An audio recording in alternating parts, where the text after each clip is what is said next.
The Thorned Veil. Chapter 1. The night the sky bled lanterns. On the last night before the winter tithe, the sky over Blackmere split like a wound and bled lanterns. They rose from the lake in trembling strings, each wick the pulse of a moth heart, each glass globe a captured breath. Wind took them and curled their light into ribbons, and in the glass I could see myself, two small eyes under a fringe of hair cut unevenly with a sacrificial knife, a smudge of charcoal on my cheek, where I'd been sketching the old runes into the margins of a ledger. Behind my reflection, our village, stitched from slate and cedar, pressed tight between the lake's dark lip and the wall of the yew-wood like a heart caught between teeth. "Stop staring and help," Aunt Sarah said, shoving a crate of candles into my hands. "The dead don't honor themselves. The dead don't care," I whispered, but I took the crate and followed her out into the square, where the families of Blackmere were knotting the lantern strings to the tall iron poles. We do this each year. Lanterns to guide the way, bread and salt, water for thirst, stitched charms, so any specter with a hoe still in his hand will remember he was once a man who planted beans, not a hunger that wandered. But this year the lanterns looked like veins in the sky, like something on the other side of the clouds would drink them. The lake was still as iron. Beneath its skin, the world that had been sank centuries ago, the bell tower, the apple press, 1,000 bones. When I was a child, I put my ear to the shore and swore I heard the bells ringing. Now, 19 and sworn to the ledger, I wrote the accounts of the living and what we owed the dead and the not quite dead who ruled the woods. I inked their names in careful strokes, the thorned court, the masked, the hollow star, the thing that was a king only at midnight. "Pay attention, Elara," Aunt Sarah said. "If you tie them too low, the goats will eat the tassels. Then all this work will have to be done twice, and I swear I will charge the goats' rent." "Yes, Aunt," I said, and tied my knots high. Children chased each other under the lanterns, black braids whipping like ropes. The baker whistled as he hung his loaves on the hook set in the square's stone cross. He had salted them lavishly, the crust glittering. From his door came a river of warmth and cinnamon. Old Tern leaned with his back to the well and told anyone who'd listen that in his youth he had seen the hollow star's vassals sweep down on shrieking horses and steal a bride straight from the chapel. "Her veil blew off like smoke," he said, as if we wanted our fear braided with romance. He said this every year, and every year the bride changed. A cousin, a friend, a girl with hair like spilled ale, a girl with lips like berries. Men live well on their own stories.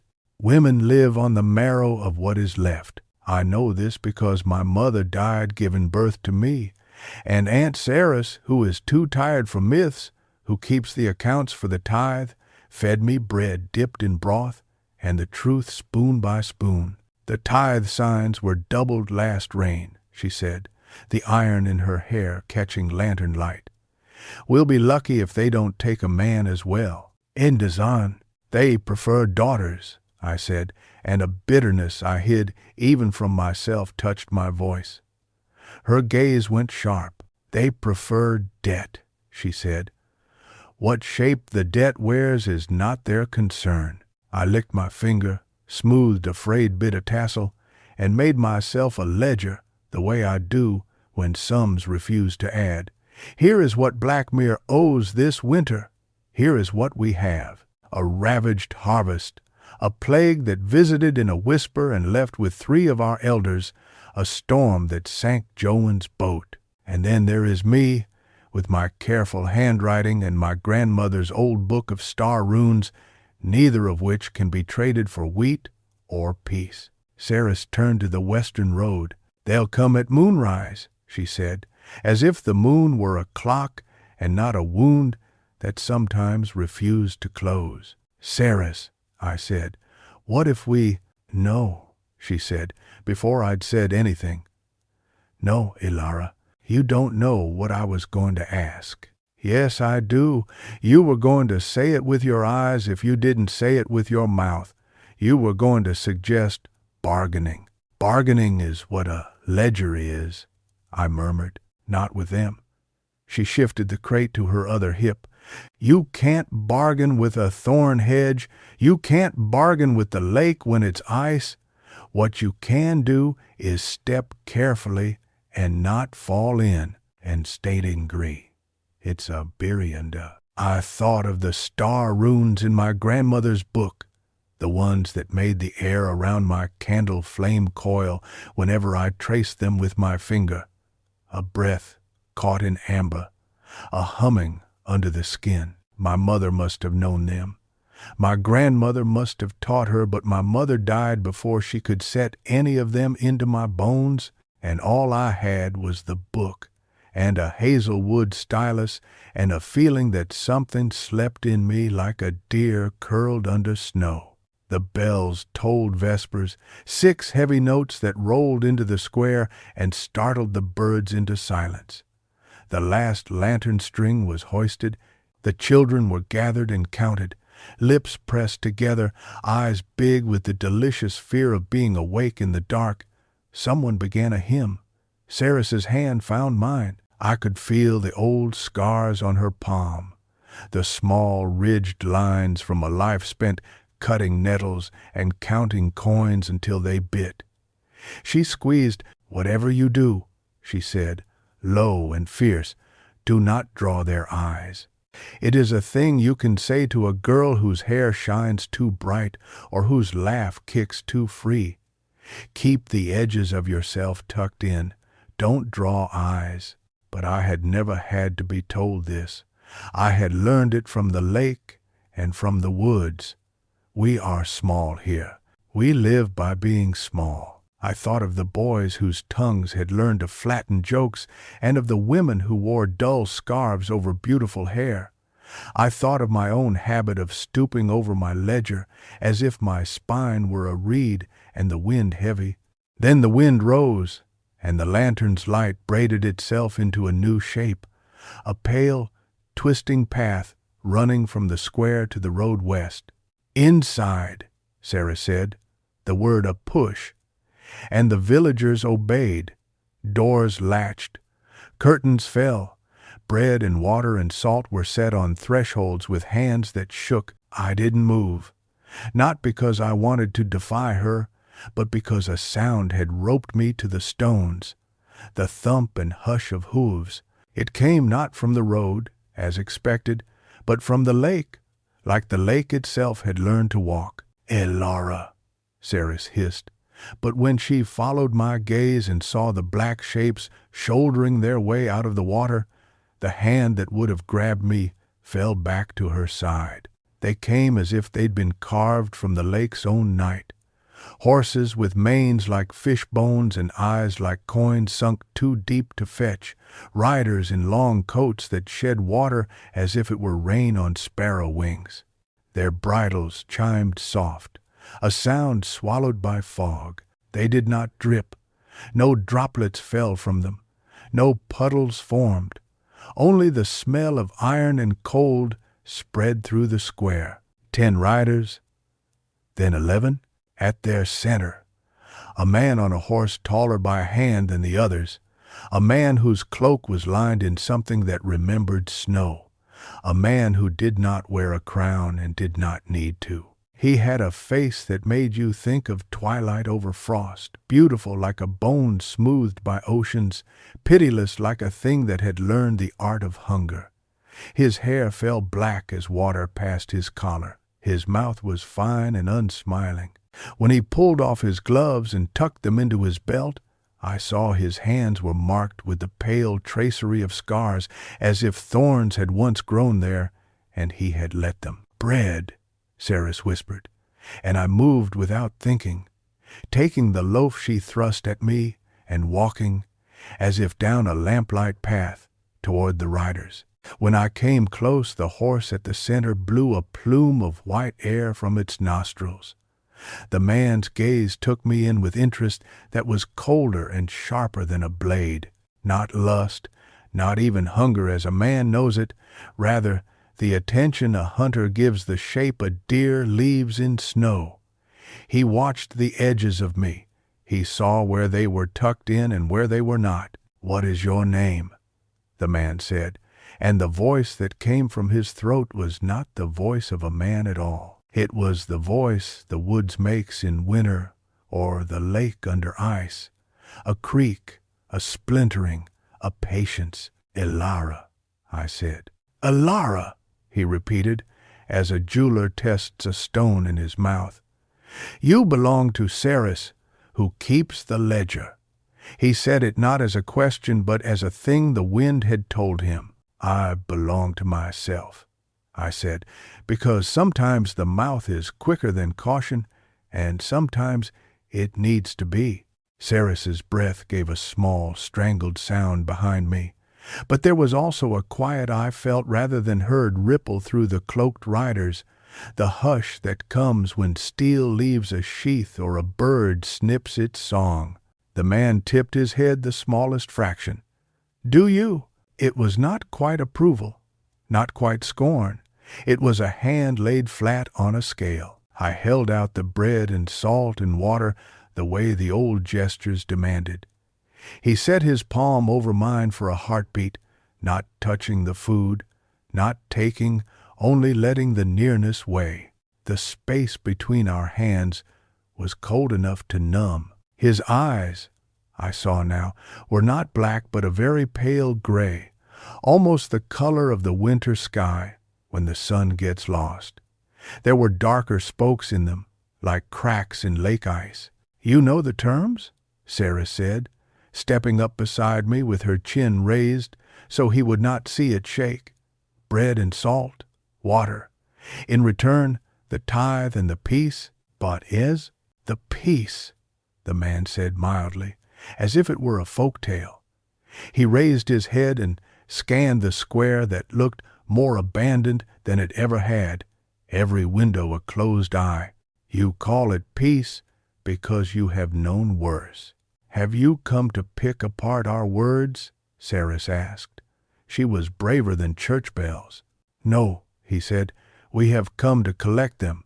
He took the bread then, pinched a bit of salt over it, ate a bite in the way of sworn guests. He handed the rest to the rider on his left, who broke it cleanly and passed his half to another. Even the way they tore bread had discipline in it.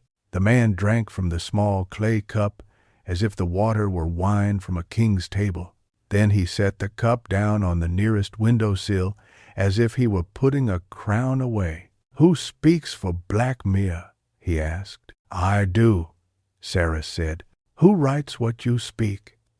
His glance cut to me again like the scythe the harvesters carry. "Who borrows from the stars and pretends it is ink?" The blood in my cheeks burned and then fled. "I write what is owed," I said. "I write what is forgiven. I write what is remembered so the dead do not forget themselves." "You write the shape of the debt," he said, soft as snowfall. "Do you write its end?" A question that was not a question. My grandmother had tried. Her book of star runes had notes in the margins in a different hand my mother's, I realized now, small and precise. A clause here, a counterspell there, the ink old as a song. "We know the rules," Ceres cut in, voice tight. "One tithe in winter, one in spring. You may name her, or we may name her. We have 3 girls whose families offered—" "No," the man said. The word felt like a wolf passing between us, fur wet and rank, breath stinging frost. Ceres flinched. I did not. Not because I am braver than her, but because I did not know which way to move yet. And sometimes stillness is the only shield. "No?" Ceres said, and that was anger under the fear now. You may not refuse the offered tithe. I do. I will. The hollow star is weary of eating fear that tastes of ash. He wrinkled his nose as if at a burnt roast. We will take something else, something that will pay. What? Ceres asked, and I realized she had seen it too, the lanterns rising like veins, the lake holding its breath. A story threatening to break out of our small life and make it smaller. The man turned his gaze back to me. It landed like a hand closing. Her. Wind sawed through the square, lifted the tassels, set the lanterns jostling.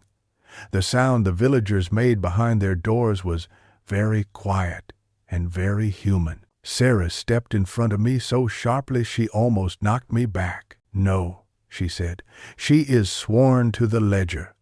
The ledger is not part of the tithe. It is if the ledger has borrowed from us, he said. I have not, I said. I swear it. He looked at the breadcrumbs on his glove, shook them off like stars. You swore something, little scribe. Once. Under a newborn moon, where the lake touches the yew-wood. You thought you were alone. You thought the air was only wind. His lips curved not a smile, something sharper. You asked for a thing. You said, let me be more than this. The square tilted. My memory scraped against the bone of truth. My knees in cold grass at the wood's edge. A month ago, the moon so thin it was a knife. My book open, my stylus a splinter of hazel between my teeth so the taste of sap would keep me awake. The rune for opening smudged. My whisper, more than this. I did not make a contract, I said. The cold was in my mouth now. Everything you say to the lake is heard, he said. The lake is older than mothers. It takes what it is given, it keeps it. That is not law, Ceres hissed. It is older than law. And it's time, Standada. I was going to say something I would be sorry for then, the way you do when fear cuts the reins, but he lifted a hand, and the air around us settled, the way a horse settles when a hand presses its neck. We will be gracious, he said. We will allow for debts to be recast.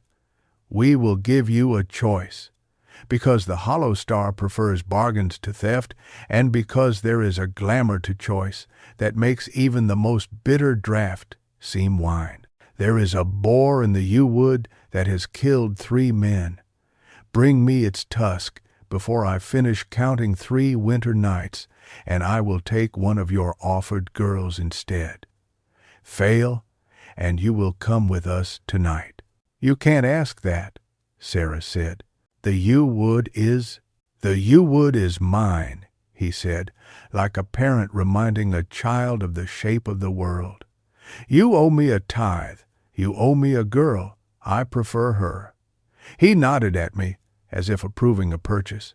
But if you would rather send sun and milk and tears, I will not force taste.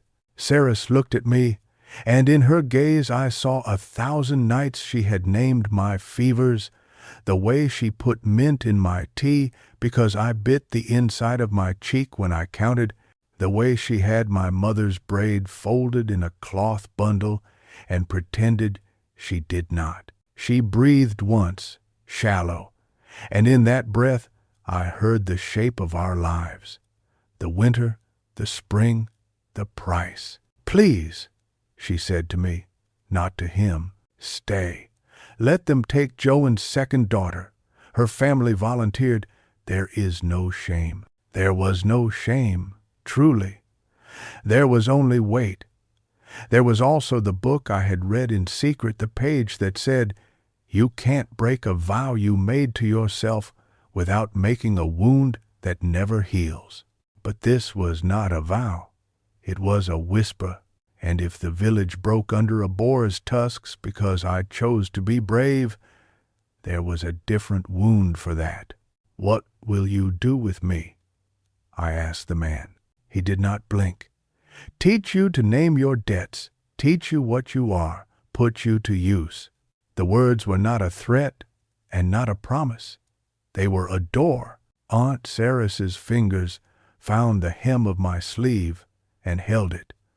When my mother died, the midwife laid me on a table and covered my mother's face with a sheet. Sarah lifted me, and later, when I could ask, she told me she cried without sound because there was no point in teaching grief to echo. She had held me up to the window to show me the first snow of that winter. "You will have a sharp life," she had said. "You will need to learn to hold the blade without bleeding." "I will go," I said. Sarah flinched as if I'd struck her, then squared, then shook her head. "No," she said. "No, Elara, no." "3 nights," the man said.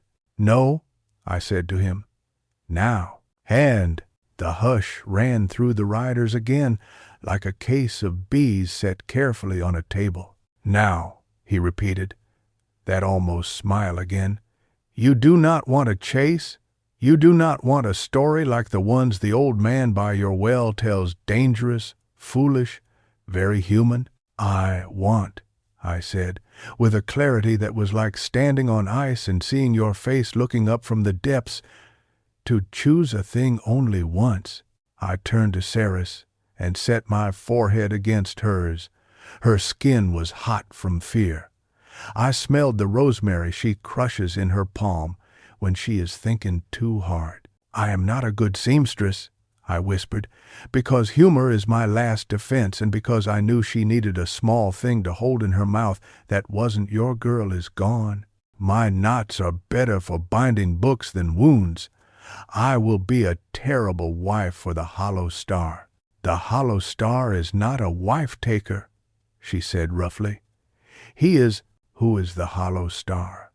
I asked.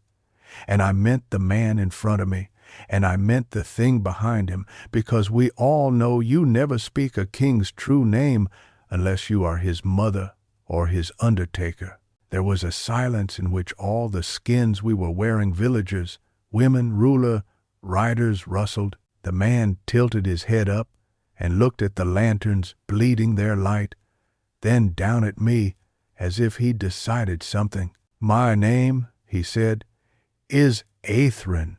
It was a name like frost that does not melt. It made a small ache start in my mouth, a longing not for him, not yet, but for more syllables, for the rest of the history that name hid, for the braid of it. Sarah made a soft sound. I realized then she had known the name and never said it to me, not even whispering, not even in her sleep. She had kept it like a brandy kept for a war. "I am not yours," I said to Aethren, and it felt right to say it even though every word was a white flag and a dare. "But I will go," and he met her nigh. Aethren's gray eyes did not warm. They never would, I thought, not the way lamplight warms bread, but something like respect moved through them, an acknowledgment that a deer had turned and, instead of running, had bowed. "As you like," he said. Sarah clutched my sleeve tighter. "Aethren," she said, and her voice was a new thing. All the iron she had ever swallowed turned to wire that could strangle or save. "If she goes now, you will give us 3 winter years without tithe." "Tithe is not bargaining," he said without looking at her. "You prefer bargains to theft," she threw back. I was listening. The riders shifted their horses, a neat, controlled restlessness. The lantern's light swam over wet leather. Aethren considered the square again, the abandoned windows, the bread the riders ate with the neatness of soldiers, the water cup sitting on the sill. It felt as if he were counting, not coin by coin, but breath by breath. 2, he said. 3, Sarah said. "You have no leverage," he said without rancor. "I have my girl's courage," she said. "Leverage enough to make you speak your name." The riders' restlessness stilled, as if a frost passed over their horses' skins. Aethren's gaze flicked to Sarah's for a heartbeat, and I had the sense that if he ever smiled like a man, He might smile now. He did not, but the tilt of his head was almost a nod to a chess player across a table. 3 winters, he said at last. He lifted his hand. The air shivered. Blackmere does not pay tithe until the first thaw after the third. If any of your men go into my wood uninvited, the thing we have said is lessened. Lessened? Ceres asked. If you nick what you have sharpened, he said, do you blame the whetstone? He turned his hand, and the wind that had been sawing through the square stilled, as if his fingers had caught it by the nape. Elara. I looked at Aunt Ceres. That was the last time I saw her as only my aunt, sharp, tired, stubborn. Later, we would learn other shapes each of us wore. Later, she would do something that would swing the hinge of my life in a direction I hadn't asked for. But then, it was only a woman in a square full of lanterns and a girl who had found out she had a debt shaped like her. Take the hazel stylus, she said hoarsely.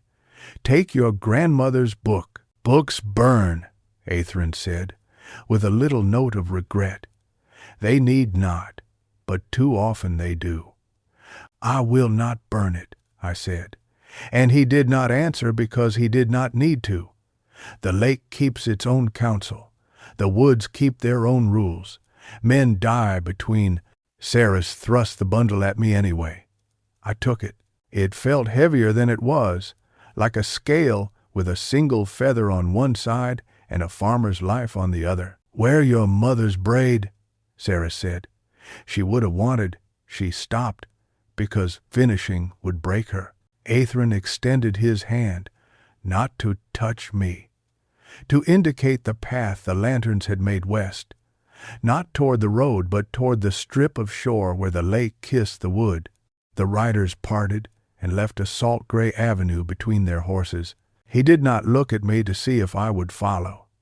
He made it so that to do anything else would be to walk into a wall. Wait, I said, because I am never done asking for a revision to what fate did not write neat. You said you would teach me to name my debts. Will you teach me to end them? He considered me for the length of 3 lungfuls. There are debts that end, he said. There are debts that change their clothes and trick you. A pause then.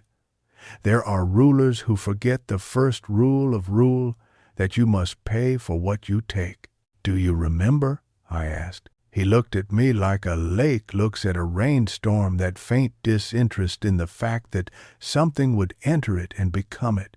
I have never forgotten. He turned his horse.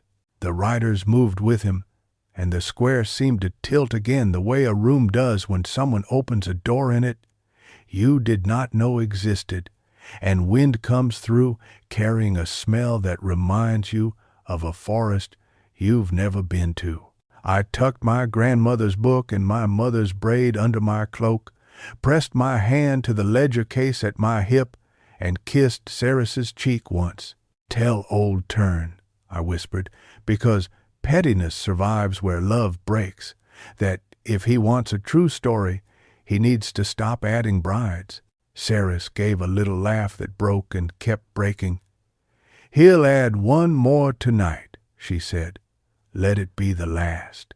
I went. The world beyond our square was a different country, a country where the air had the taste of coins and pine sap, where the lanterns swam above us like fish, pulling us down the shore toward the Uwood. The water lay with its surface calm, and if you looked long enough you could feel it pulling at your moving blood, the way a river pulls at the boats in it. How many girls have you taken? I asked, to make a sound that was not hooves. How many winters have you breathed?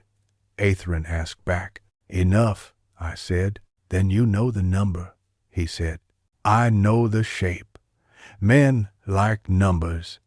They think if you give sorrow a count, it will submit. The words came sharp and clean, like something I had practiced when I couldn't sleep. I want the number. And he did not answer. The woods answered for him. the sound of a raven somewhere ahead, the dry clock of its speech.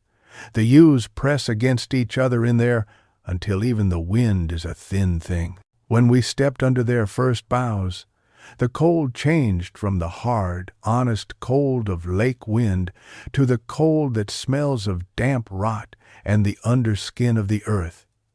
Lantern light does not love the yew-wood. It showed us only the road we walked, and sometimes not even that. A rider to my right bent in his saddle and looked at me. His face was half covered by a plague doctor's beak-like mask, carved from wood so old it had a sheen of stone. His eyes behind the glass were thoughtful, almost kind. "Do you wear those to frighten children?" I asked. "Because when you are afraid, it is a comfort to pretend someone else is, to hide ourselves from mothers," he said. "Why? So they do not know where to throw their curses?" "Do curses land?" I asked. "In spring," he said. I would have asked another, but Aethren lifted a hand without looking, and the rider eased back.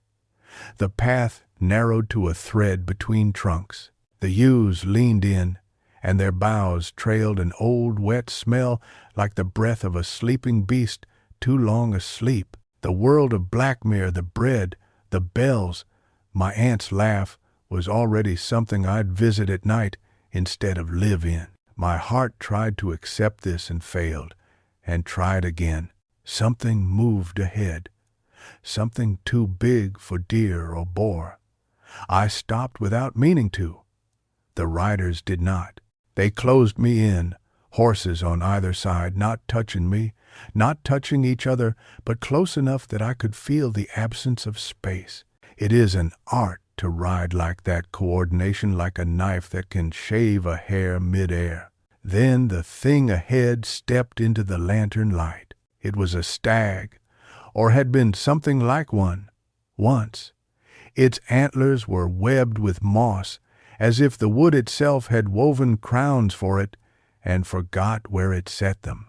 Its hide was the old color of dead leaves.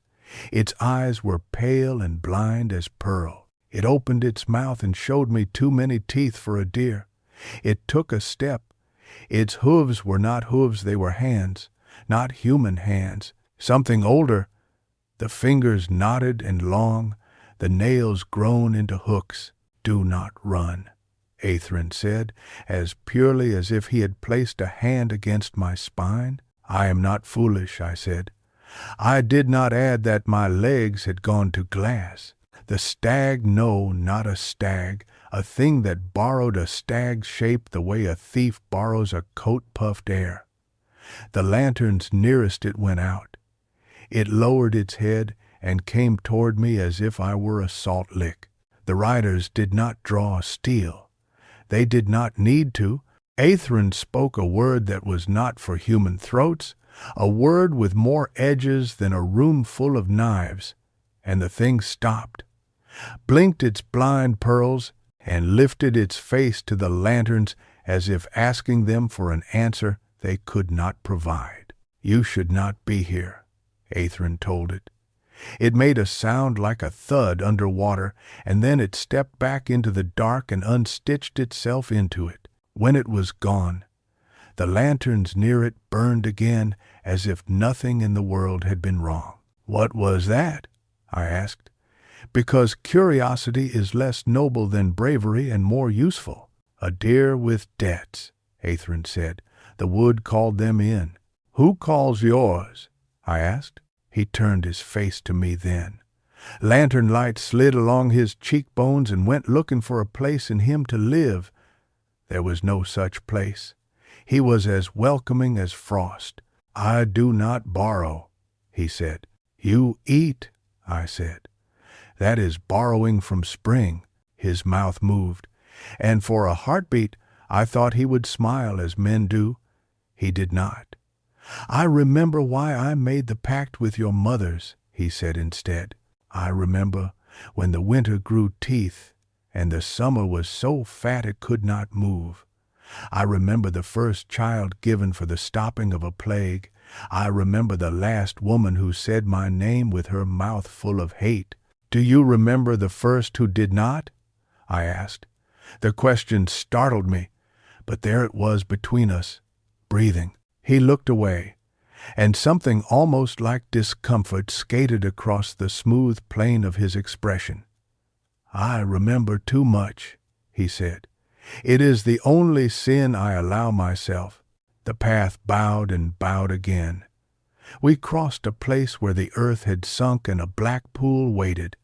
The lanterns did not reflect in it. I did not look too long.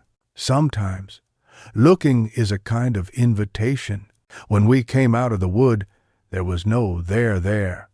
Only a clearing where the ground had been swept clean of leaves, a ring of stones the color of old teeth, and beyond, a fall of darkness that looked like the absence of world rather than night.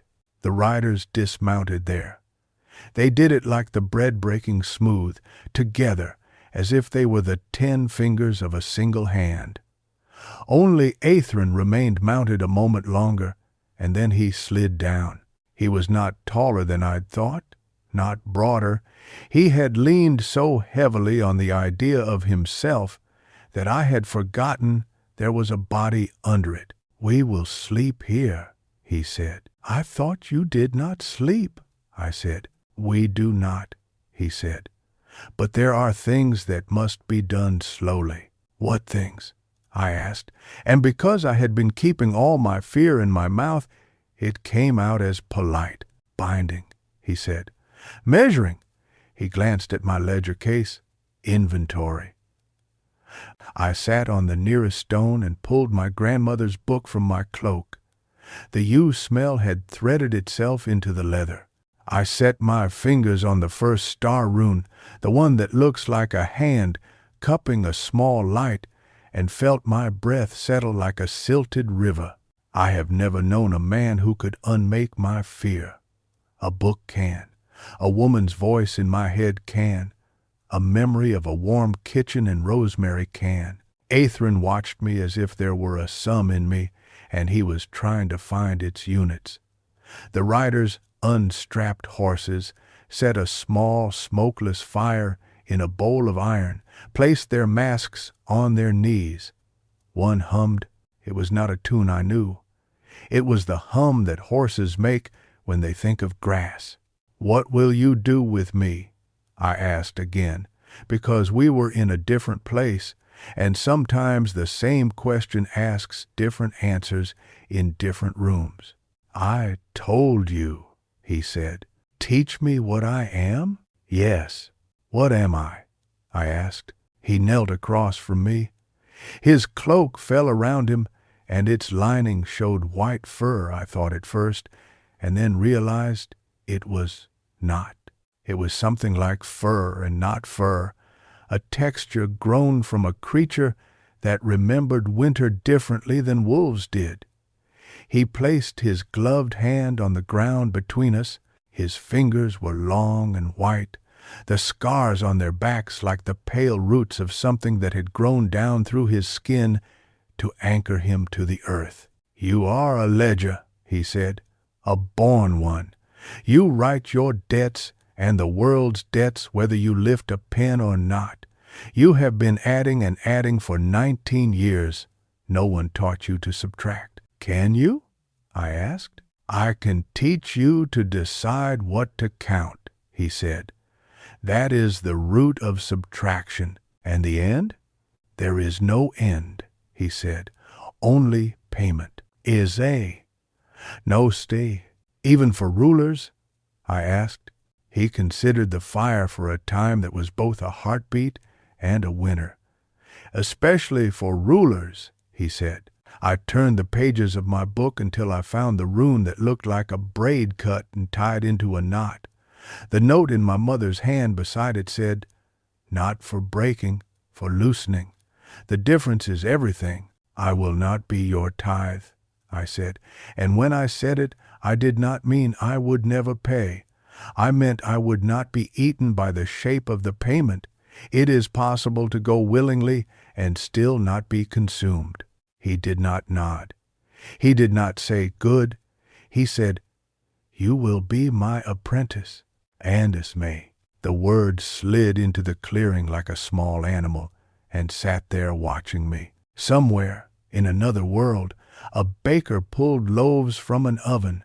A goat rubbed its head against a post. A woman put rosemary on her tongue so she would not say the word grief. In this one, I drew the rune my mother had marked. The air tightened, then eased. Something in me answered a bell rung far away. "All right," I said, and my voice was my own and not. "Teach me the names." He laid his hand over mine, not touching. The ghost of the gesture he'd made when he took our hospitality. The cold between us felt less like water and more like glass, and I saw our reflections there. A girl with ink on her fingers, a man with a winter behind his eyes, a fire too small to warm anything but the fact of it. "First," he said, "we will unlearn your fear of the woods. Then, we will teach you to hear the lake when it speaks your true debts back to you." "And then?" I asked, because I needed a shape to put my days into, or else they would pour away. "And then we will go hunting," he said. And the way he said it made me think not of boars or deer, but of something larger, something that screamed with a human sound and wore a crown of its own teeth. "Good," I said, and found that I meant it. The night settled in layers. In the innermost layer, I listened to the quiet, shape by shape. A twig's dry complaint, a horse's slick breath, a rider cracking his knuckles and then stilling, because sound is a fire you must feed or it goes out. I traced my mother's notes. I learned the spaces between Aethren's words. I told my heart to count slowly. When the first light came thin as the line in a ledger you make when you have nothing left to add, I closed my book and lifted my face to it. Aethren watched me the way a hunter watches a deer when it steps into a clearing and looks up at the sky, believing in mercy because the light does not yet carry heat. He stood, and the riders stood, and the horses shook themselves as if the night were a hair they wanted to flick away. "Come," he said, and this time, when I followed, it was not because there was a wall behind me. It was because there was a door, and I wanted to see what teeth it had. We walked into the woods that had taken more from Blackmere than any spring could repay. Lanterns spun out, one by one, their lights going cold and falling without sound, like coins dropped on a bed. Above us the sky sealed itself, and there were no more bleeding veins of light, only the dull pewter of a day that would not be kind and would not be cruel. It would be itself, and I would be myself, and between us stood Aethren like a winter you learn how to walk in. The hollow star had chosen me. I had chosen the hollow star, and somewhere under the lake a bell began to ring. Chapter 2. The names of winter. At first light, the yew-wood pretended to be tame. Frost powdered the low ferns like spilled flour, and somewhere behind the trunks a brook talked to itself as if oblivion were a story it could interrupt with gossip. But the yews still leaned together the way conspirators do when they're done speaking, tight, secret, listening to the echo of their own silence. I pulled my cloak close and learned the first lesson Aethren had promised, to stand without flinching in a place that meant me harm and would not admit it. "Unlearn your fear," he said, setting his hand on a trunk as if testing an old hinge. "Not by pretending it isn't there, but by teaching it the names of the things it hates." "Names," I repeated, with a mouth that wanted bread, not wisdom. "Like deer with debts, like hunger with your mother's face," he said without mercy. "Like lake pretending to be sky, like king who remembers too much. Bread, and Adbeajide, And girl who counts too much, I said, because even my fear wore a joke like a charm. Yes, he said, that one most of all. We walked until the frost turned to a pelt, thick and furred on shadows. Where the brook crossed the path, the riders set flat stones to make a skin of stepping places. Aethren did not look to see if I would slip. He assumed I would not. I put my foot in every place a hoof had polished, and I did not. Listen, he said when we reached a dip in the land where moss had braided itself into a green braid around a black pool.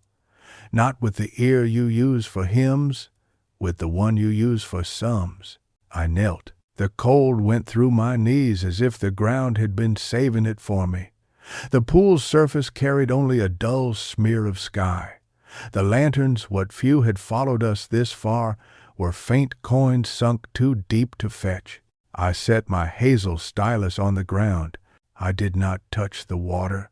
We do not touch what we do not know how to repay. At first there was only cold, which is a sound of its own, a hiss that thinks it is silence. Then there was breath, not mine, not human. The kind of breath a house has when the wind goes around it all night and it wakes in the morning with a new creak. Then the breath put words on, the way frost puts lace on a window. Ode, said the pool, and the word went through me like a needle. Ode for the man who stole trout with a net made from funeral hair.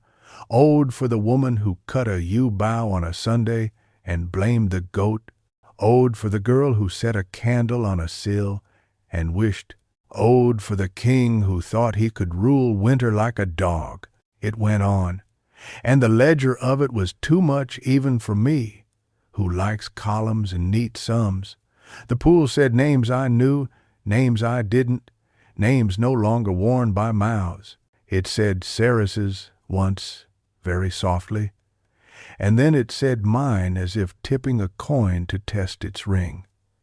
I flinched then and hated myself for flinching. Enough, Aethren said, and the pool closed its mouth. Fear that knows the number is still fear, but it is less hungry. It said your debt, I whispered. King who remembers too much. It said everyone's debt, he said, turning from the water the way a man turns from a window in which he has seen something that thinks it is him. Mine is a column of its own. Tell me. I had no right to ask, but debts teach boldness. If the world is a tally, you may as well beg the book to show you the line where you can write your name smaller. He did not answer me with a story. He never did. He answered with a thing done. He took off his glove. Under it, his hand was not white at all. It was the pale brown of beech wood where a knife has found the heart of it and then been sanded smooth. The scars I'd seen were not scars. They were roots, not grown out of him, but into him from the other side of his skin. Pale tracery like frost paths, yes, but also like something that had been pressed there when hot. The way women press a seal into wax so it will carry a promise. I took winter onto myself, he said, the words unadorned and therefore unbearable. Once there were many who held it.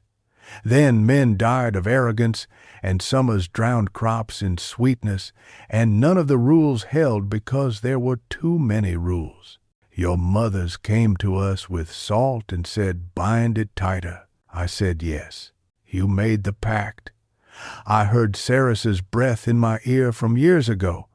We live because they keep their promise to hunger for us and not for everything. I kept the promise, he said.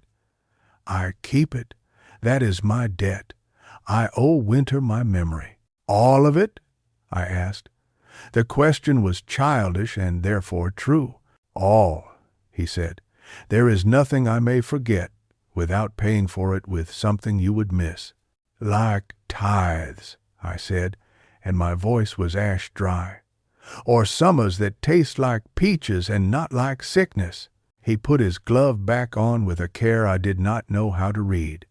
Yes, heroines, and we pay you with girls, I said softly, and the yew-wood put its breath on my neck as if to listen. You pay with what you believe you can pay, he said. Belief is a currency. It keeps its shape even when you put a hole in it for a string. I don't believe it anymore. The words surprised me by how calmly they walked out of my mouth. I don't believe we must feed you daughters. Then do not, he said, as if it were arithmetic. But the debt will not be erased. It will look for another shape. Then I will give it another shape, I said. Another unit. He said my command.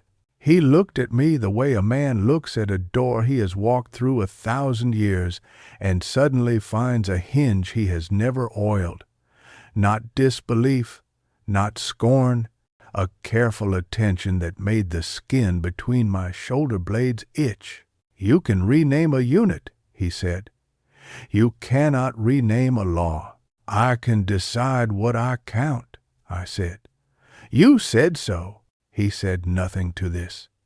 But the rider with the beak mask beside him made a low sound that might have been approval, or pity, or warning. It all sounds the same through wood. Come, Aethren said at last. The boar, I echoed, and the pool said the word back.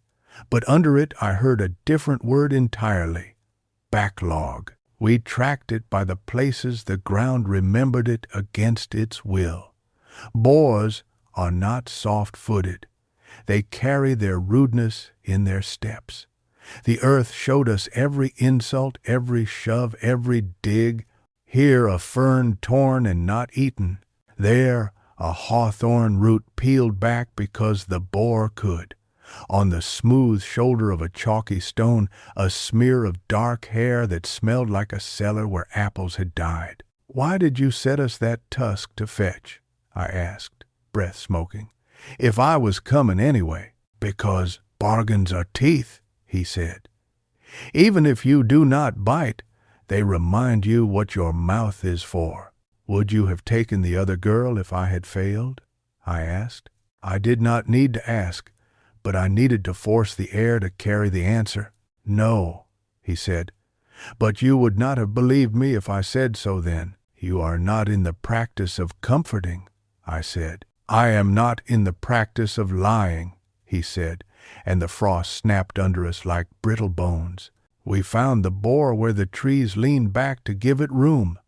It was larger than the story old Thorned told at the well. Stories make beasts either too big or too small. This one was the size of the debt that broke a town because no one wanted to admit their surname had borrowed from it.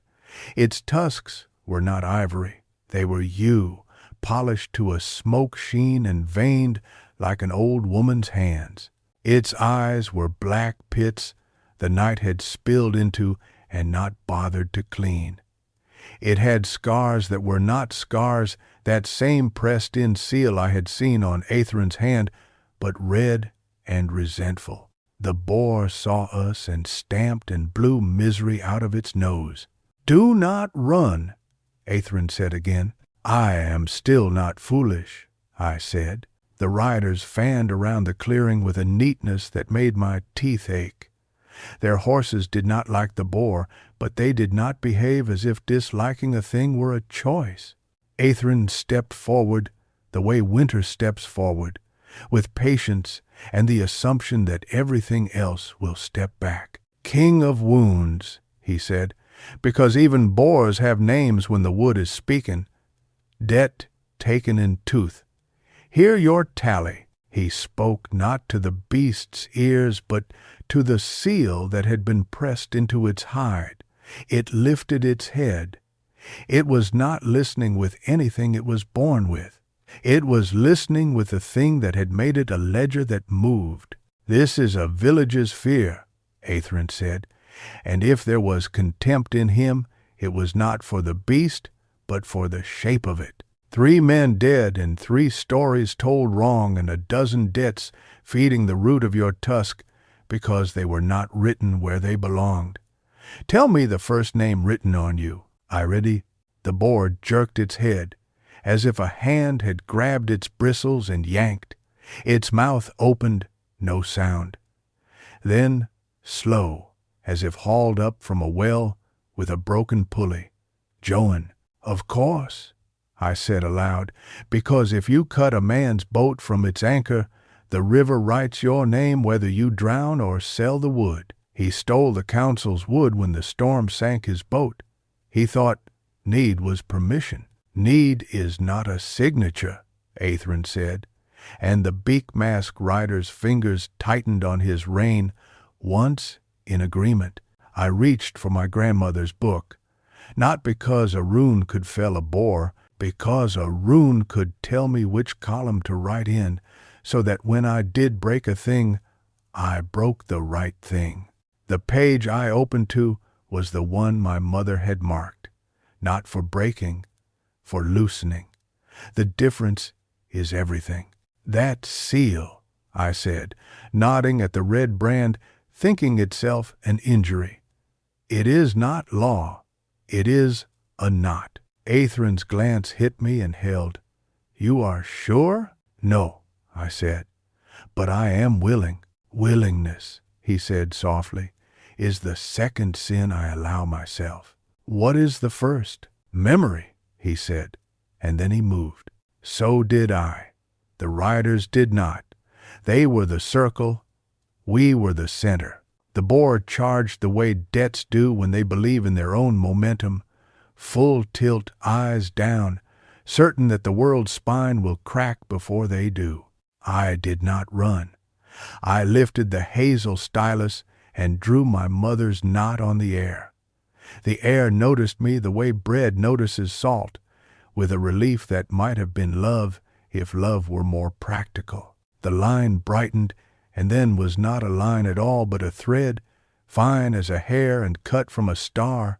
I threw the loop of it around the nearest part of the boar that was both movement and meaning, not its neck, not its heart, its right tusk, where the grain of the wood swirled like a whirlpool. The loop tightened. The boar's head wrenched sidewise, not enough to break anything, enough to unbecome the shape of the charge. Behind me, I heard a rider breathe out hard, as if I had stepped onto thin ice and found it held. Aethren's voice came like frost, laid on milk. Now, he did not draw steel. Neither did I. He raised his hand, the gloved, sealed one, and spoke the name of the village fear written in the boar's tusk, but he spoke it with new units.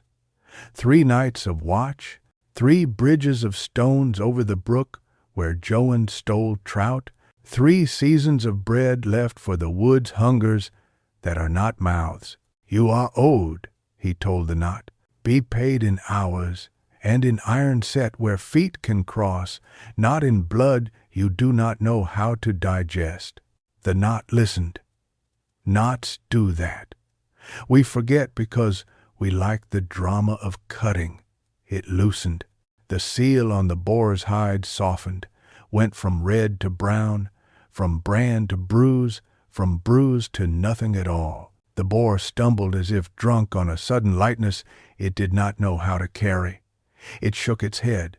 The yew tusk sang the way bowed wood sings when you pull the string that used to hold it. Easy, I said, before I knew I would.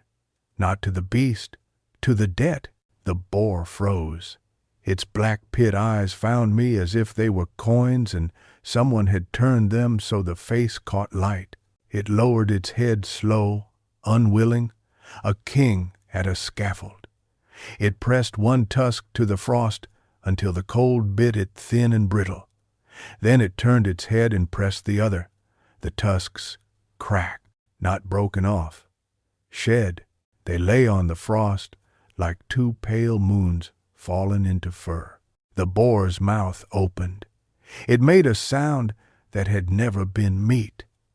Then it turned and went into the yews at a trot that was almost dainty. The riders moved aside and let it.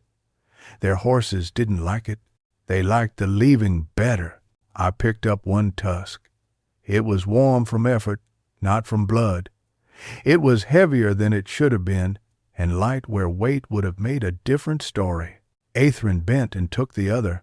"You recast it," he said, straight as a sum. "You said I could," I said, "because when you make a pretension into a truth, you are entitled to a little pride." "I said you could decide what to count," he said.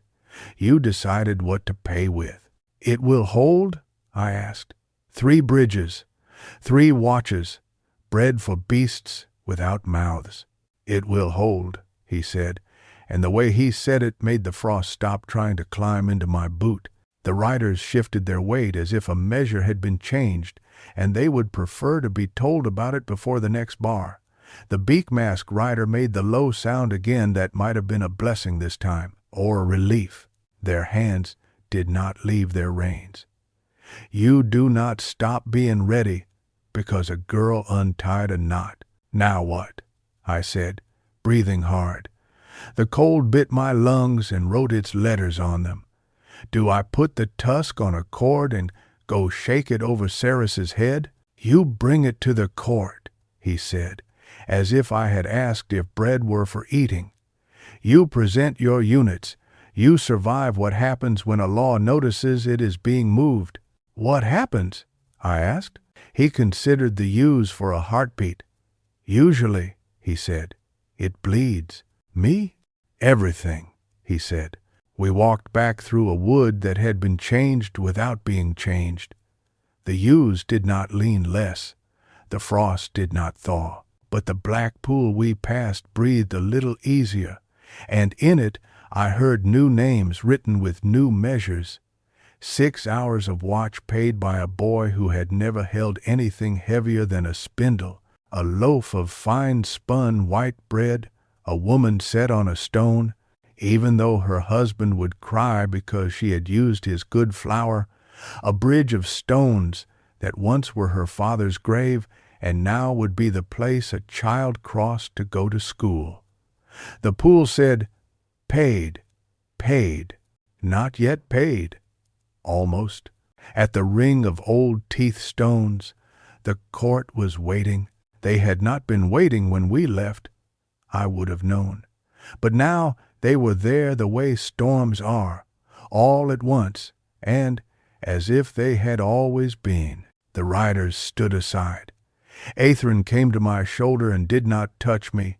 He did not need to. The air between us had learned the shape of that not touch and kept it for us like a chair keeps a warmth. The court was not one thing. It never is. A woman wrapped in a cloak of blackberry canes sat on a chair that was a stump that had chosen to stop being a tree and begin being a throne. Her hair was the color of thorns, wet with animal blood. Her eyes were green in the way of old glass.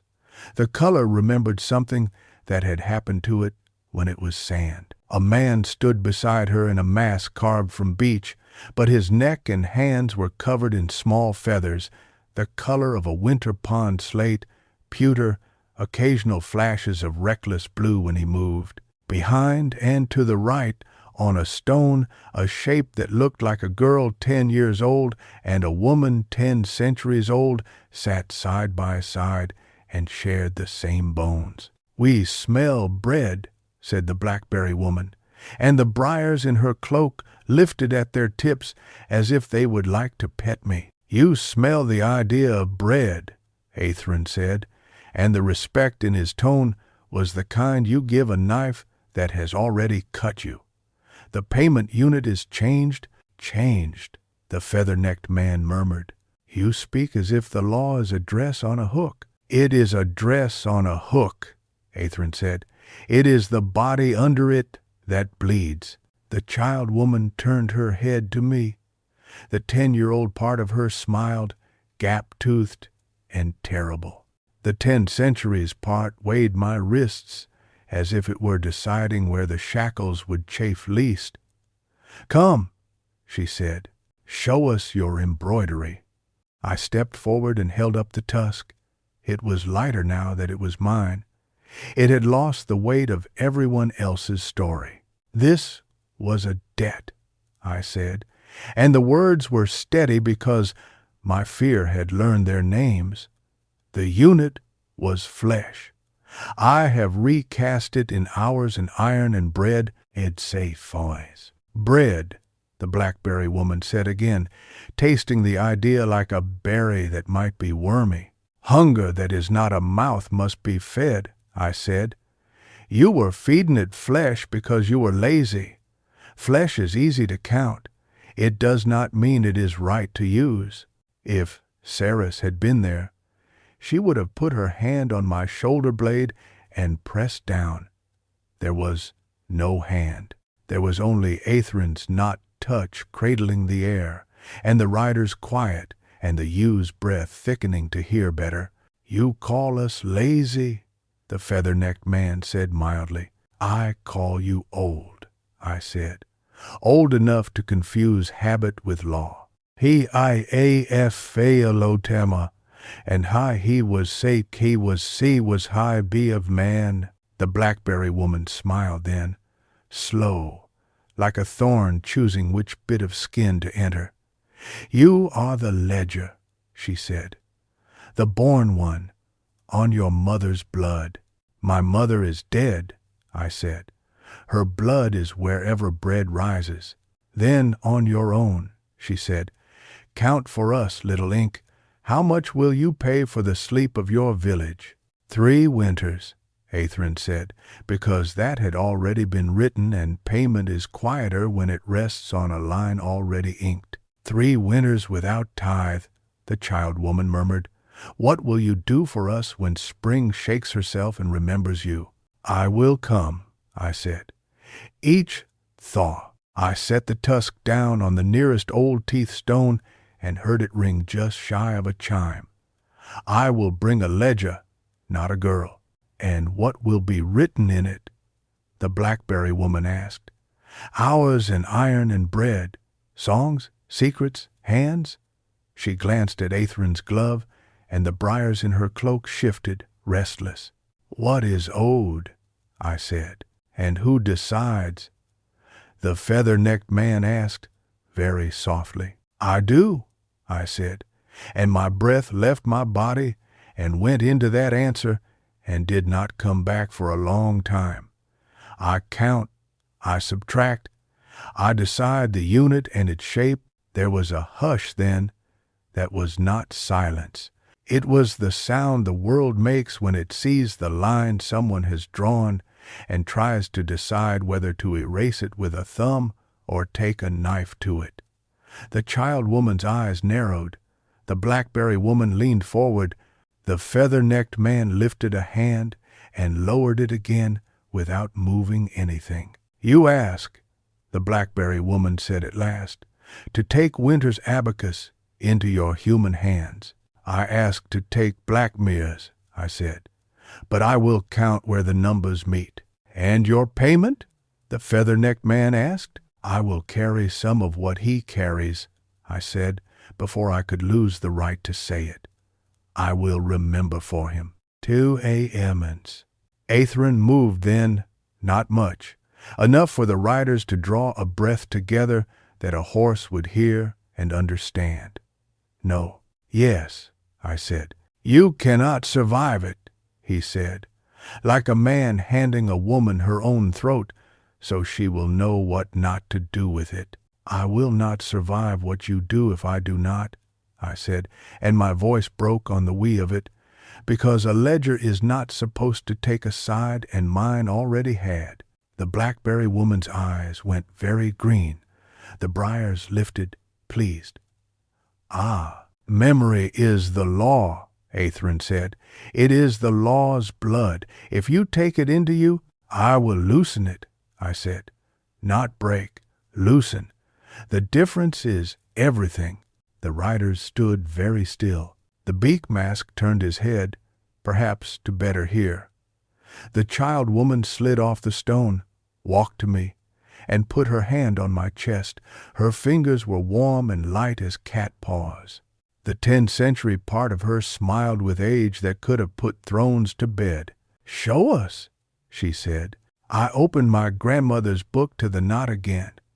Aethren watched me as if each motion were a pane of ice between us, and he knew which would hold and which would take us under. I laid the stylus against the air, drew slowly, carefully, with all the neatness Ceres had beaten into my numbers, with all the tenderness my mother might have taught me for stitches if she had lived. The knot formed. The air tightened, not around an animal, around a vow, the promise in Aethren's glove, the root lines pressed into his hand, the ledger written into a body until the body forgot it had pages. "Give it to me," I said to Aethren, and set my palm an inch above his gloved one. "No," he said, very gently, like a man telling a child it will rain on her wedding. "You do not know what it takes into it." "I know what it gives," I said. "It gives back." He did not move his hand to mine. He moved his hand under mine. The glove brushed my palm. The cold between us became a third thing, not glass and not water, a corridor. I stepped into it and let it hollow me. Memory came not like a flood, which is noisy and easy to dramatize and kills you by forcing breath from you. It came like fog with teeth. It came in increments and then with delicacy and then with an insistence that was too polite to fight. The first winter he bound to himself. A field of wheat left standing in a frost that did not kill it, but taught it the shape of hunger, so that when it was cut, it fed better. A child with yew berries on her tongue and a woman making her vomit, and a king who decided to take the bush that poisoned and make it into a crown. That king did not live long. Memory does not love show-offs. A river stopped with ice that held a bridge while men carried stones. A hearth in which a woman sat and ate bread that tasted of smoke and thanked a thing that did not want thanks because thanks is a debt and it already had so many. The girls. I will not lie and say there were none. There were many. Not all frightened, not all resigned, some angry, some curious. Some who had made vows like mine and decided that to be eaten is a way of making a thing true. None of them were meat. None of them were spared. Aethren did not touch them and did not let them be untaken because law is the knife that cuts what you wish were rope. He remembered each of their names. He taught me each of their names. They made a ring around my heart and pressed like iron. "Stop," he said, and the word was not command but plea. "Elara, stop." "No," I said, through a mouthful of winter. "If I stop halfway, I will drown." Memory of the pact. The first mother's, Ceres's mother's mother, and everyone else's coming with salt and bread and a hunger they had counted and did not know how to subtract. The hollow star Aethren, before he called himself by that gloved name, standing with his hands empty because everything he had ever held had cut him. The agreement, we eat what you owe, you live to owe more, the world continues. The flaw, the unit was flesh because men could count it. The wound, no one counted what it did to the names of the girls. "Loosen," I said aloud, and the knot I had drawn trembled. Aethren's glove pressed my palm. I felt the roots in his skin. I did not pull them. I widened them. I let my own blood run through the place where they had narrowed him until he could not turn without scraping. It hurt. Not the kind of hurt that begs for screaming. The kind of hurt that makes you think you will never be clean again because pain has put its tongue on your bones. I learned to be a cup, and then a larger cup, and then the coat stand on which someone hangs a winter you cannot lift. "Stop," Aethren said again, and the child woman laughed a long, hitching laugh that would have shamed a human throat. The blackberry woman's briars writhed, pleased. The feather-necked man closed his eyes and let his head fall, as if something heavy had finally set itself down and he could remember what his neck was for. I did not stop, not until the corridor between his palm and mine stopped being a place and became a path worn into both of us. Not until the memory that had been his alone had learned the shape of my ribs and agreed to sit there without gnawing. Not until I knew the names of winter as he did and could say, paid, paid. Not yet. Due on thaw. Then I let go. Not the knot my hand. I took it away and it shook, and I hated it for shaking and loved it for still being my hand. I closed the book, my hazel stylus fell, and I did not let it break, because I had learned the value of not breaking small things when big things are falling apart. The clearing was very quiet, the kind of quiet that holds heat the way a lidded pot does. Aethren's face had not changed because it does not change, but the air around him had by the smallest measurable unit. It had gone from uninvited winter to cold you could name and therefore dress for.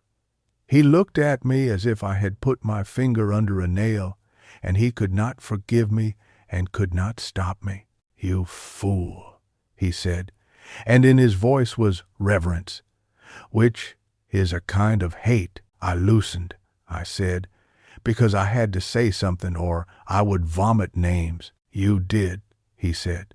His glove moved as if he would take it off and then did not. "And now you will carry what I cannot drop. You will have no nights without winter in them." "I did not have them before," I said. "I had lanterns in a sky that bled."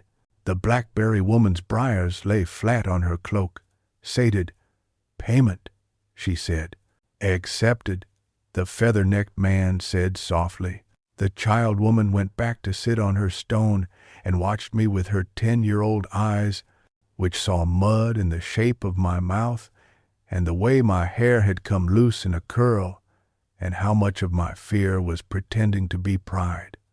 "Bring your ledger," she said. "At thaw." "I will," I said, and picked up the tusk. Aethren turned without a gesture.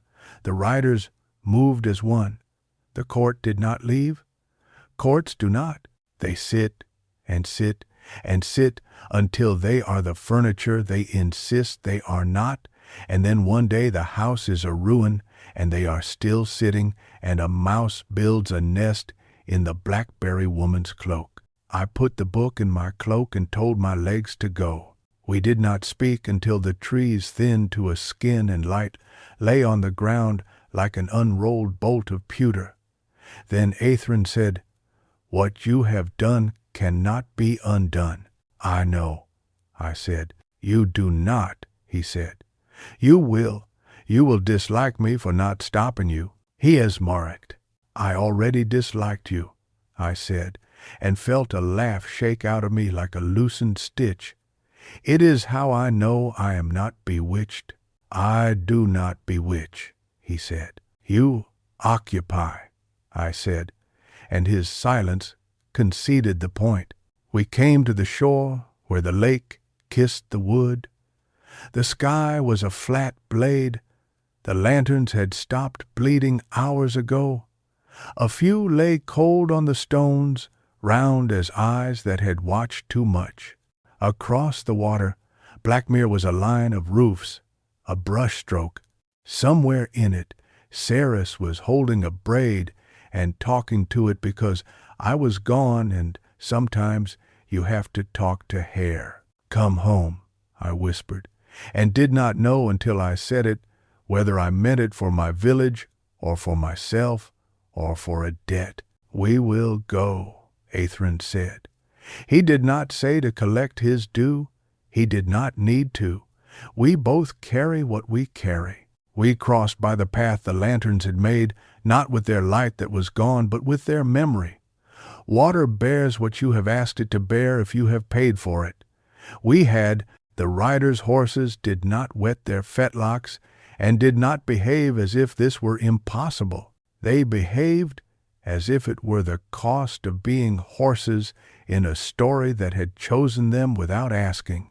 Blackmere did not run. It did not hide. Its doors were open. The bread and salt on the thresholds had been taken in and eaten. The hooks on the square's cross were empty.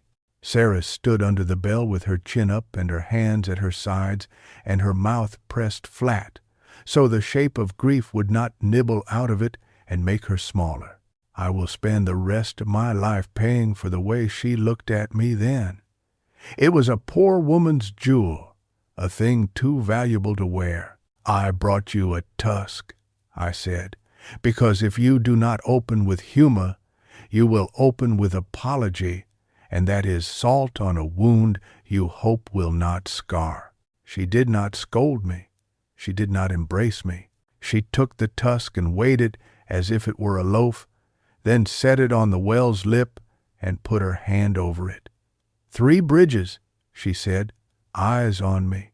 3 watches, bread for mouths that are not. Paid, I said, and felt the pool under the yews echo me, which is one of the small satisfactions you can live on for a week when you have eaten nothing but fear. Aethren stood in the square like a winter you invited in, because it would come anyway. The villagers did not cower. They did not stare. They looked at him the way you look at a knife you keep because it is the only thing that will cut the bread you need to eat. 3 winters, he said, and the bell tolled not because a hand pulled it, because words sometimes put weight on a thing and it cannot help but answer, no tithe. The sound went through Blackmere like a wind that had remembered warmth. Old Turn made to speak, and Saris turned her head, and he swallowed his story like a man who sees a bone in his soup and does not choke. There will be ledgers, I said, stepping to the cross, placing my grandmother's book there like a holy thing and a hammer both. Hours, iron, bread, names, not for shame, for payment. Who counts? A woman called from the edge of the square, and I knew her Joan's wife, who braided her hair too tight when she was angry so her eyes looked surprised.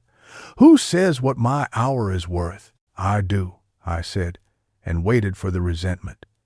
If you do not wait for resentment, it will find you anyway. It should be her, said a voice I did not know I would hear before I died. Aethren's. The riders' masks tilted as if to listen better to a man they would die to defend. Because she has chosen to carry the part of it she cannot put down. She? Joan's wife said, and there was the resentment. It sat down in the square as if it had bought bread and would eat it where it pleased. Why her? Why not the council? Because she does not eat stories, Sarah said, not looking at Aethren, looking only at me. She eats psalms, and because she has made a law that made a king bleed. The villagers looked at my hands as if they could see the law in them. They could. The law had left its frost there. I curled them around the ledger and steadied myself on the grain of the wood. It felt like a boat's oar, like a cradle, like the edge of the table where a woman kneads dough and prays to nothing. We will learn, I said, and when I err, I will pay the difference with my own hours. Your hours are not more than mine, Joan's wife said, and the square murmured because she was right. They are not, I said. They are different. I can count in the wood's tongue. That is an hour you cannot pay and should not have to. And what do you want in return? She said, eyes narrow. For your counting. Bridges built, I said. Watches kept. Bread set. And your son to learn his letters so the next girl who counts is not only me. Her mouth jerked, and for a heartbeat grief rippled through her like a fish through a net, visible and then gone. The boy is stubborn, she muttered. So am I said, and Saris made a small sound that might have been a laugh if it had not been holding itself upright with both hands. Aethren lifted his hand. The air quieted. 3 winters, he said again, and the bell, like an old woman, rolled its eyes and told. At thaw, she will come to the court with her ledger. I will go with her, Sarah said too quickly, as if the words could keep me. No, I said, and it cost me to say it the way it costs a baker to wait for a loaf to rise when the child is crying. Not then. I can be quiet, she said, hoarse. I can hold my breath for hours. I know, I said. It is why I can count. We looked at each other, and in that look lived every morning she had left a crust on a plate and a laugh in the air so I would think the world could be born. It lived there and went on living there because I would not let it be eaten by new law. Aethren turned. The riders turned. The square did not empty. The village leaned in because men love a procession even when it takes them away. I slung the ledger case over my shoulder. The tusk Ceres had blessed gleamed pale as a new bone. The 3 bridges had already begun to lay themselves down in my mind. Which stones, whose hands, what order, how to count the calluses and the loaves. Old turn, I said as I passed the well, and he started as if I had thrown a pebble into his throat. If you ask for a bride in this story, you will be counted for 3 nights' watch for every word. One say he lifted a hand as if to tip a hat he did not wear. "Aye, ledger girl," he said, and it was the first time he had given me a name that was not a diminutive and not a dismissal. We left Blackmere on a road that had been dirt, and became the memory of footsteps and horses, and then the old path the lanterns had traced. The lake breathed, the woods waited. The sky had not decided what it would be. Aethren walked at my side and looked neither at me nor away. The riders' masks turned to catch the last of the light, as if they were flowers with wood for petals and a patience older than seed. "You are courting death," he said after a time, which is another way of saying, "You are courting me." "I am counting it," I said, "so it will stop arriving like a drunk at the wrong door." "And if it refuses to answer to your name?" he asked. "Then I will learn the next," I said, "and the next, until it runs out of clothes." He made a small sound, too rough to be a laugh, too close to be a cough. "You have put a season into my hand I do not know what to do with." "I have put a notch in your glove," I said. "Do not get sentimental. It will make the riders nervous." "They have no nerves," he said dryly. "They have wives," I said. And the beak-mask rider stiffened and then made a noise I am almost sure was a snort. Night came. Not bleeding lanterns now, but a sky the color of the inside of a bruise. We did not light fires. The riders made a bowl of their horses. Aethren and I sat in the hollowness between them and the ewes. I opened the ledger. I set my stylus on the page. I began to write. I wrote 3 bridges. I wrote hours. I wrote bread. I wrote the names of the girls the court had never counted as anything but flesh, and I wrote beside each, paid not in sorrow, but in the units we had agreed to, bread set in spring for mice, watch kept for hares, a boy's letters learned in winter, so that in summer he will write the word mercy where it has been missing. I wrote Ceres's name, and the unit for it was Rosemary, and it will always be Rosemary. I wrote Aethren's, and I did not write a unit beside it, because I do not know what pays for the thing he carries. I wrote mine, and I did not write a unit beside it, because I do not yet know if the way I pay will be worth the cost. When I was done, the book was not heavier. I was. "Sleep," Aethren said, which is something winter says when it is pretending not to be a knife. I will count with my eyes closed, I said. It is the same. It is not, he said, but you will do it anyway. Will you? I asked. No, he said.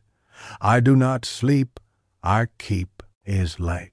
That is a poor life, I said. And because I had loosened him, because I had invited his memory into me and endured it and not broken, I reached out and set my hand an inch from his, not touching. The air between us held the shape we had taught it. It held, it is the one I owe, he said, until someone writes a different law. I am writing, I said, slowly. Quickly, he corrected. Too quickly. You can tell me to slow, I said. He did not. Winter rarely tells summer what to do. It arrives. It instructs with the color of the world. It leaves. I slept. My dreams were ledgers stitched with hair and winters lined with mint and lanterns that did not bleed but bloomed. When I woke, the lake was gray and the yews were a darker gray, and the world smelled like a promise someone had stopped believing in and now had to believe in again. I rose. I took up my book, and I followed Aethren into a day that would read like a law and feel like a story and end with a bell. We did not go home because home had moved. It had followed me into the wood and set itself down where the court could see it and not be able to swallow it in one bite.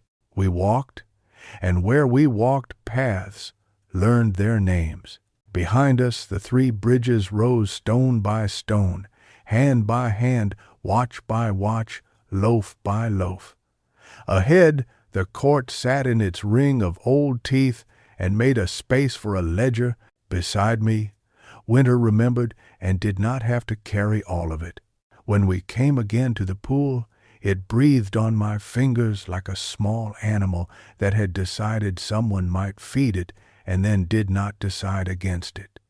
It said, owed, owed, paid, owed, paid. It said my name and did not put teeth on it. It said Aethren's and sighed. It said Ceres's and let rosemary fatten the syllables until they were heavy and green. The sky did not bleed. It opened. Lantern light, not from glass, but from a thing that remembers how to glow without burning, threaded itself through the yews. The riders' masks turned toward it, out of habit, out of superstition, out of wonder. Aethren did not look up. He looked at me. This will end, he said. All things do. I know, I said. It is how I count. And if it ends in grief, he asked, then I will owe grief, I said, and I will pay it. Not with girls, with the naming of it. He inclined his head, the way a man does when he agrees to be measured. We went on. The hollow star had chosen me. I had chosen the hollow star. The world did not soften, it did not harden, it held, and somewhere far under the lake, the bell that had begun to ring the night I went with him learned a new peal, the sound a coin makes when it falls on wood and does not bruise it, the sound a winter makes when it is remembered by two throats instead of one.